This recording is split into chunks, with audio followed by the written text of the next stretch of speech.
Have you ever noticed how some people in their 70s and 80s seem to radiate a sense of contentment and vitality, while others appear perpetually exhausted and overwhelmed? The difference often isn't about their circumstances, but rather about how they end each day. I've come to call this the golden hour rule, a simple yet powerful approach to your evening routine that can transform your quality of life. Before we begin, if you haven't subscribed yet, I recommend you subscribe and hit the notification bell so you don't miss any future videos. If you enjoy this video, please type "solid" in the comments so we know which content impacts you the most. I first discovered the power of an intentional evening routine when I met Eleanor, an 86-year-old former teacher who seemed to possess more energy and joy than many people half her age. When I asked her secret, she smiled and said, "It's not what I do during the day that matters most, it's how I close it." Eleanor explained that while she couldn't control many aspects of aging, she had complete control over the final hour of her day, and she used it deliberately to set herself up for restful sleep and a positive tomorrow. This conversation sparked my curiosity, and over the past few years, I've interviewed dozens of vibrant, happy seniors about their evening habits. What emerged was a clear pattern for specific practices that these thriving individuals incorporate into their evening routines. These aren't complicated lifestyle overhauls or expensive programs. They're simple, accessible habits that anyone can adopt, regardless of health status, living situation, or financial circumstances.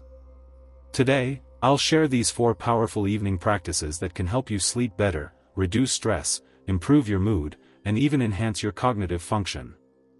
These habits take just minutes to perform but can dramatically improve your quality of life when practiced consistently. The beauty of the golden hour approach is that it works with your natural biological rhythms to maximize well-being, rather than fighting against your body's needs. Why is the evening routine so crucial, especially for those of us in our 60s, 70s, and beyond? As we age, our sleep patterns naturally change. Many of us experience more fragmented sleep, earlier waking times, and difficulty falling asleep. These changes can cascade into other health issues, affecting everything from our immune function to our emotional resilience and cognitive abilities. By creating an intentional evening routine, we can counteract many of these age-related sleep challenges and set ourselves up for more restful nights. Additionally, research shows that our brains process and consolidate the day's experiences during sleep. A poor night's rest doesn't just leave you feeling tired, it can affect how you process emotions, solve problems, and even how you perceive physical pain the next day. The good news is that by implementing these 4 evening practices, you can significantly improve your sleep quality and, by extension, your overall well-being. Let's start with the first practice that happy, thriving seniors incorporate into their golden hour, the evening reflection. This simple yet profound habit involves taking 5 to 10 minutes before bed to reflect on positive aspects of your day. This isn't about reviewing problems or planning tomorrow, it's specifically about acknowledging good moments, no matter how small. Richard, a 78-year-old retired accountant from Colorado, shared how this practice transformed his outlook. "I used to end my days mentally reviewing all my worries and unfinished tasks. Not surprisingly, I'd toss and turn for hours with an overactive mind. Now, I sit in my favorite chair each evening and identify 3 positive moments from my day, maybe a beautiful sunset, a pleasant conversation with a neighbor, or even just enjoying a perfect cup of tea. Since adopting this habit, I fall asleep more quickly and wake up with a more positive mindset." The science behind this practice is compelling. Research from positive psychology shows that focusing on gratitude and positive experiences before sleep actually changes your brain chemistry, reducing stress hormones like cortisol while increasing serotonin and other neurotransmitters associated with well-being. This creates an optimal internal environment for restful sleep and positive mood. To implement this practice yourself, set aside 5 to 10 minutes in the evening, ideally at least 30 minutes before bedtime, to sit quietly and reflect on positive aspects of your day. You might write these down in a journal, share them with a spouse or friend, or simply review them mentally. The key is to be specific and to truly savor these moments rather than rushing through the exercise. Many of our viewers find it helpful to keep a small notebook by their favorite evening chair specifically for this purpose. Martha from Arizona told us, "I've filled 3 notebooks with my evening reflections over the past 2 years. On difficult days, I sometimes read back through these entries, and I'm always amazed at how many good moments I would have completely forgotten if I hadn't written them down." The second powerful practice in the golden hour routine is what I call the physical reset. This involves gentle, deliberate movement designed to release physical tension that accumulates during the day. As we age, we often develop habitual patterns of tension, perhaps in the shoulders, lower back, or hips, that can interfere with comfortable sleep and contribute to pain cycles. Margaret, a 74-year-old with chronic arthritis, shared how this practice has helped her. "I used to take pain medication every night just to sleep, and I'd still wake up stiff and uncomfortable. My doctor suggested incorporating gentle stretching before bed, and the difference has been remarkable. I now do about 7 minutes of specific stretches targeting my trouble spots. I fall asleep more easily, take less medication, and wake up with significantly less stiffness. It's not a cure for arthritis, but it makes living with it much more manageable." The physical reset doesn't need to be strenuous or complicated. In fact, it's most effective when it's gentle and focused on releasing tension rather than building strength or endurance. The goal is to prepare your body for rest, not to exercise in the traditional sense. A simple and effective routine might include gentle shoulder rolls to release upper body tension, slow neck stretches to ease stiffness from looking at screens, seated spinal twists to release lower back tightness, ankle and wrist circles to improve circulation in extremities, gentle knee-to-chest stretches while lying on your back to ease lower back pressure. Each movement should be performed slowly, with attention to your breath and body sensations. Hold each stretch for 15 to 30 seconds, breathing deeply and allowing your muscles to progressively release.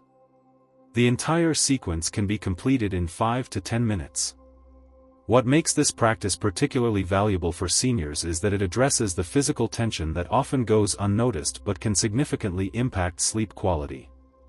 Many of us have developed such habitual patterns of holding tension that we no longer even recognize it until it's released. This gentle evening movement practice helps restore body awareness and promotes the physical relaxation necessary for deep sleep. The third practice in our golden hour approach is what I call the environment shift. This involves intentionally adjusting your surroundings to signal to your brain and body that it's time to transition from daytime alertness to evening relaxation. Our bodies evolved with the natural rhythms of daylight and darkness, but modern living with artificial lighting and screens has disrupted these cues. By deliberately modifying your environment in the evening, you can help restore these natural rhythms. James, an 81-year-old retired engineer, described how this practice improved his sleep. "I used to watch the news right up until bedtime, often in a brightly lit room. Then I'd wonder why I couldn't fall asleep or would wake up at 3 a.m. with my mind racing. My doctor suggested creating an evening lighting routine. Now, about an hour before bed, I dim the lights in my living room, turn off the harsh overhead fixtures, and switch to softer lamps. I also have a special reading corner with a warm-toned light where I read something enjoyable instead of watching news. The change in my sleep quality has been dramatic. I fall asleep within minutes now instead of hours."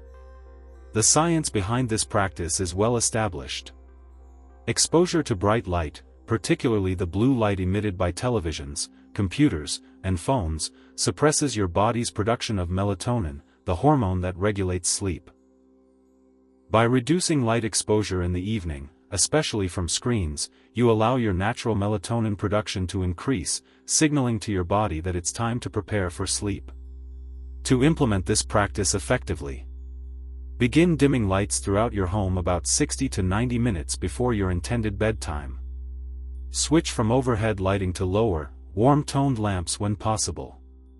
Consider using amber or red night lights in bathrooms or hallways for nighttime navigation, as these wavelengths minimally impact melatonin production. Limit screen time in the evening, or use the night mode settings on devices that reduce blue light emission.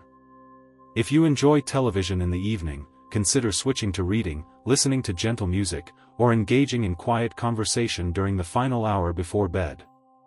What makes this practice particularly valuable for seniors is that our sensitivity to melatonin disruption often increases with age, while our natural melatonin production tends to decrease.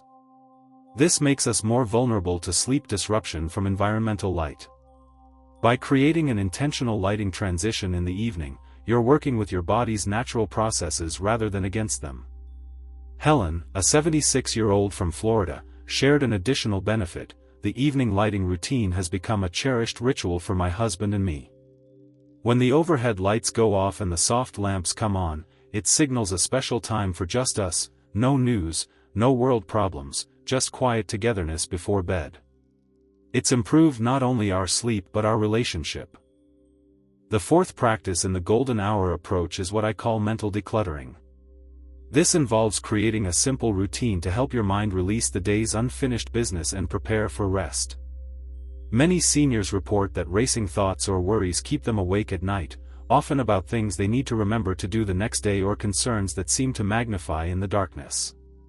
Robert, a 72-year-old retired teacher, explained how this practice transformed his nights. I used to lie awake making mental lists of everything I needed to do tomorrow, afraid I'd forget something important.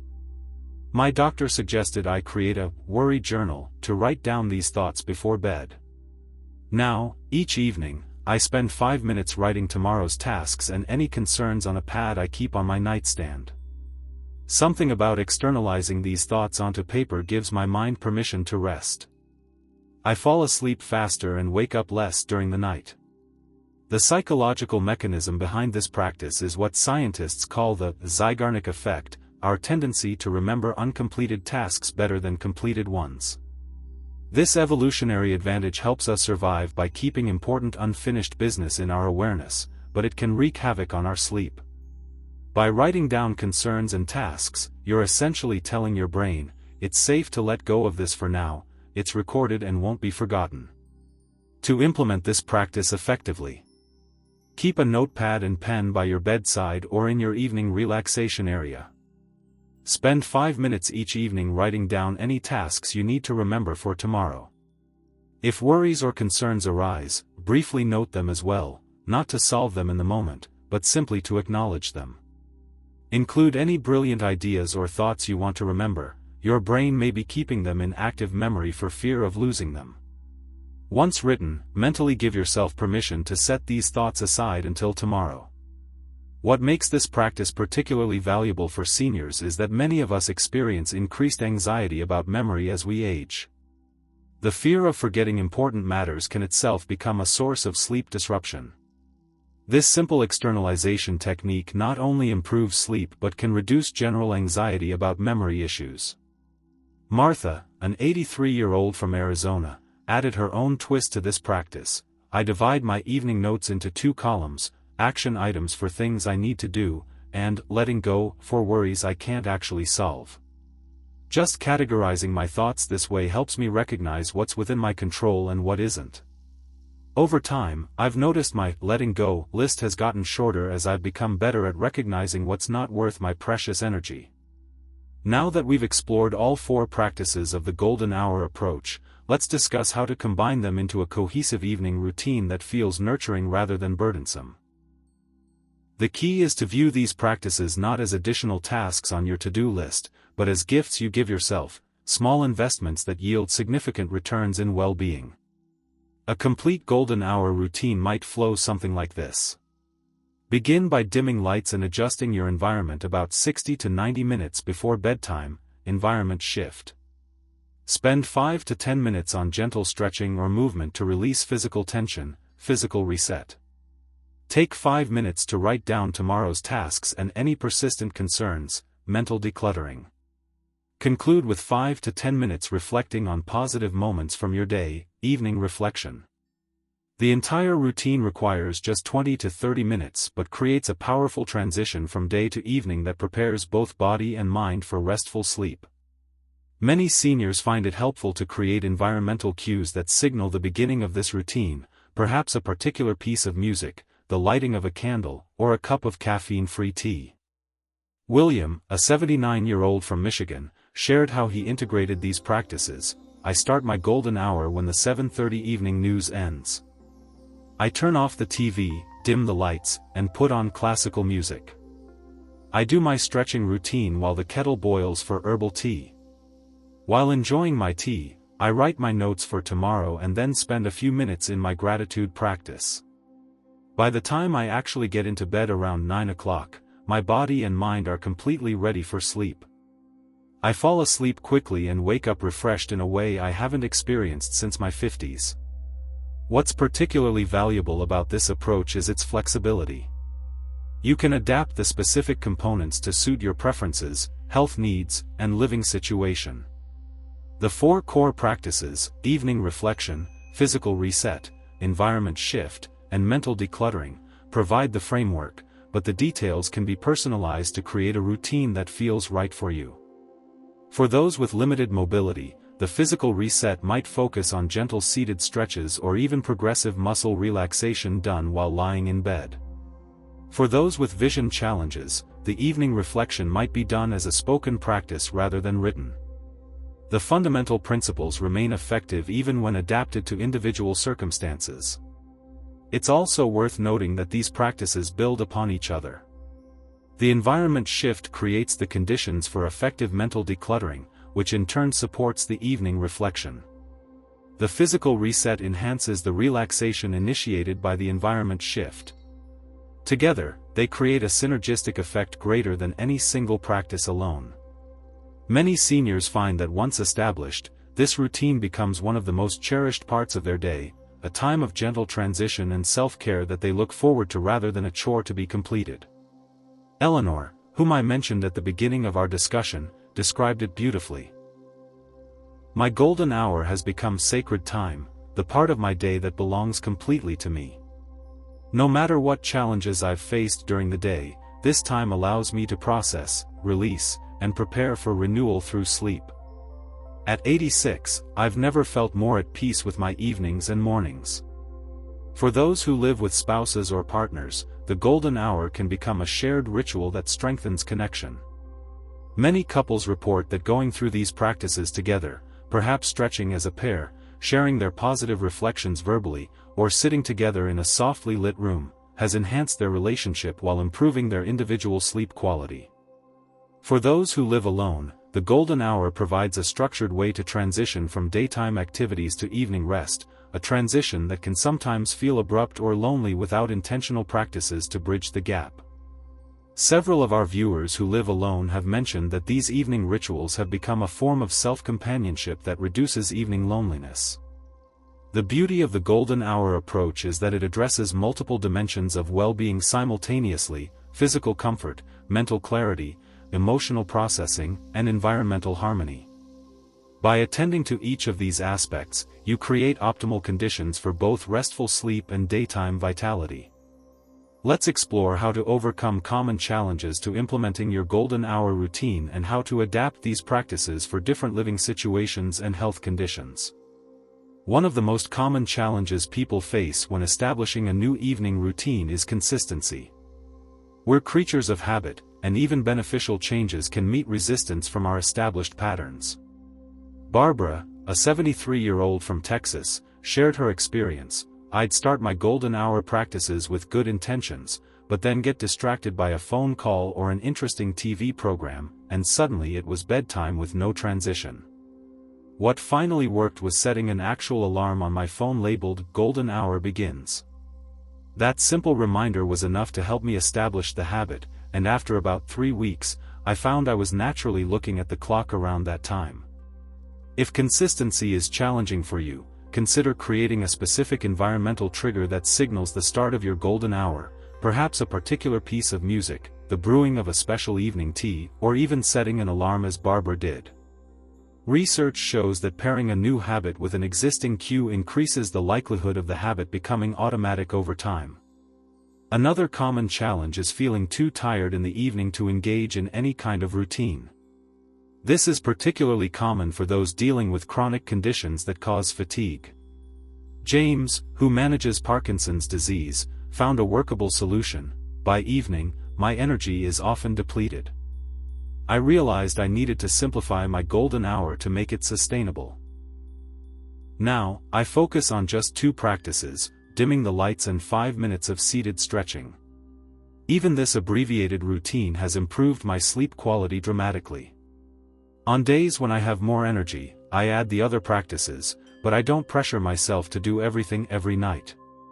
James's approach highlights an important principle: consistency with a simplified routine is more beneficial than sporadically attempting a more elaborate one.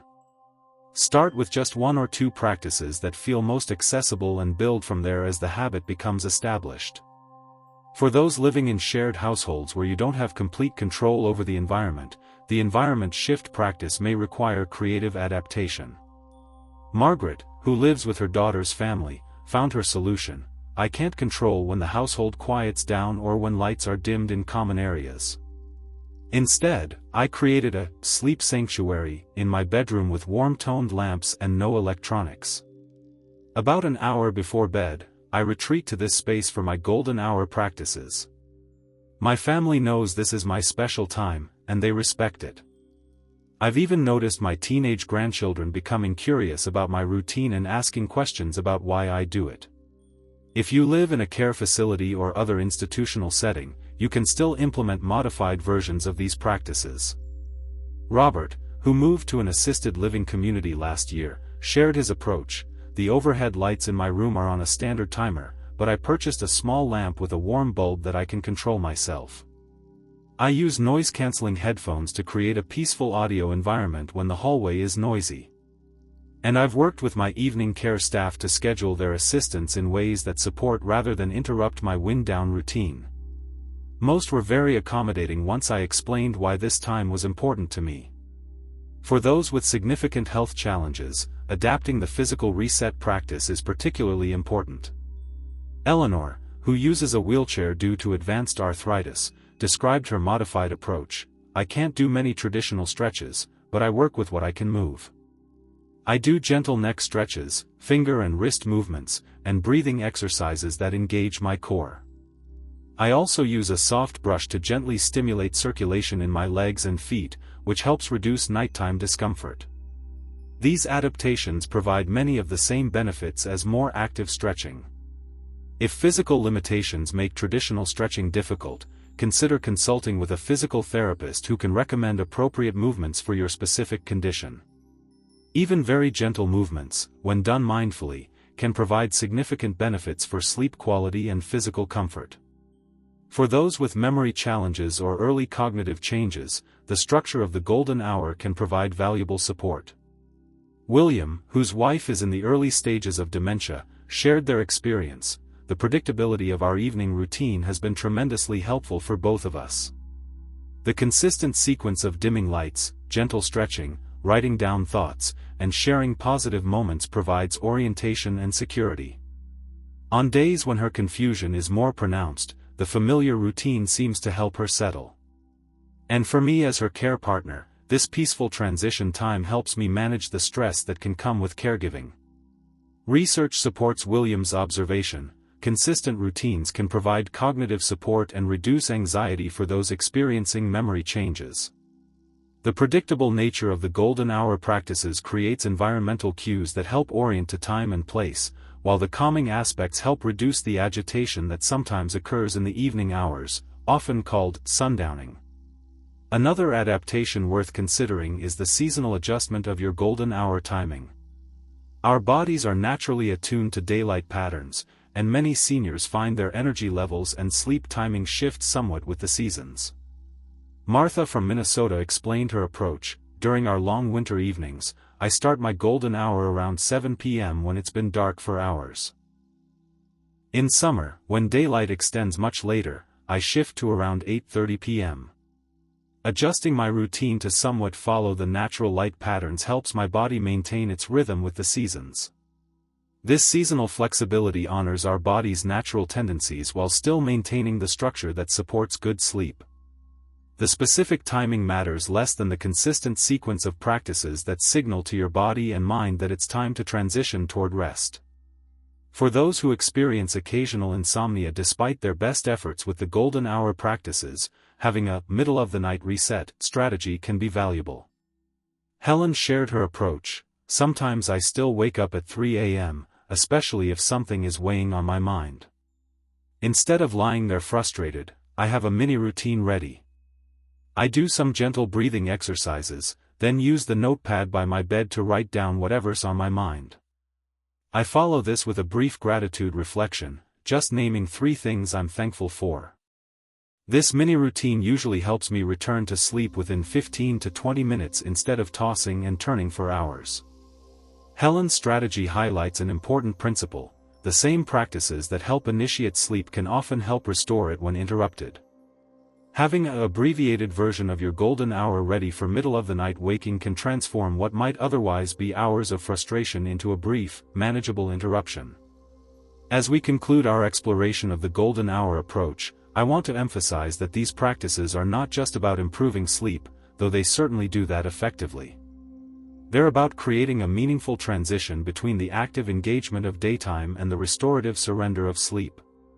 This transition time honors the natural rhythms of our bodies and minds while providing space for processing, releasing, and preparing for renewal. Many of our viewers report that the benefits of their golden hour routine extend far beyond better sleep. They experience improved daytime mood, reduced anxiety, greater patience with life's challenges, and even enhanced relationships with those around them. These broader benefits make sense when we consider that quality sleep affects virtually every aspect of our physical and mental functioning. Richard, whom we heard from earlier, summed it up beautifully. At 78, I've come to see that how I end each day shapes how I begin the next. My golden hour routine isn't just about sleeping better, though it certainly does that. It's about creating closure for each day with intention and grace. It's about acknowledging what went well, releasing what didn't, and preparing both body and mind for the renewal that sleep brings. This simple routine has become one of the most meaningful practices of my later years. I encourage you to experiment with creating your own golden hour routine, incorporating the 4 core practices we've discussed. The evening reflection to process the day's experiences positively, the physical reset to release accumulated tension, the environment shift to signal to your body that it's time to transition toward rest, and the mental decluttering to externalize tomorrow's concerns so your mind can truly rest. Start with whichever practice resonates most strongly with you, and add the others gradually as the habit becomes established. Be patient with yourself as you develop this new routine. Habit formation typically takes several weeks of consistent practice. The investment of these 20 to 30 minutes each evening will repay you many times over in improved sleep quality, enhanced mood, and greater daytime energy. What stood out to you the most from our discussion today? Which of these golden hour practices do you feel might be most beneficial for your particular situation? We'd love to hear from you, so leave a comment below sharing one thing you learned in this video and how you plan to bring it into practice in your life. Your thoughts are important to us, so don't hesitate to share them. Reading your comments gives us great motivation and encouragement. If you enjoyed this video and found it helpful, please like, subscribe, and share. Your support helps us continue creating content that supports vibrant, healthy aging. Thanks for watching, and we look forward to seeing you in the next video. Remember, the quality of your evening routine directly influences the quality of your sleep, which in turn shapes your experience of each new day. By creating an intentional golden hour practice, you're not just improving your nights, you're enhancing your entire life. As Eleanor wisely observed, how we end each day is how we begin the next. Here's to ending each of your days with intention, gentleness, and the promise of renewal that good sleep brings.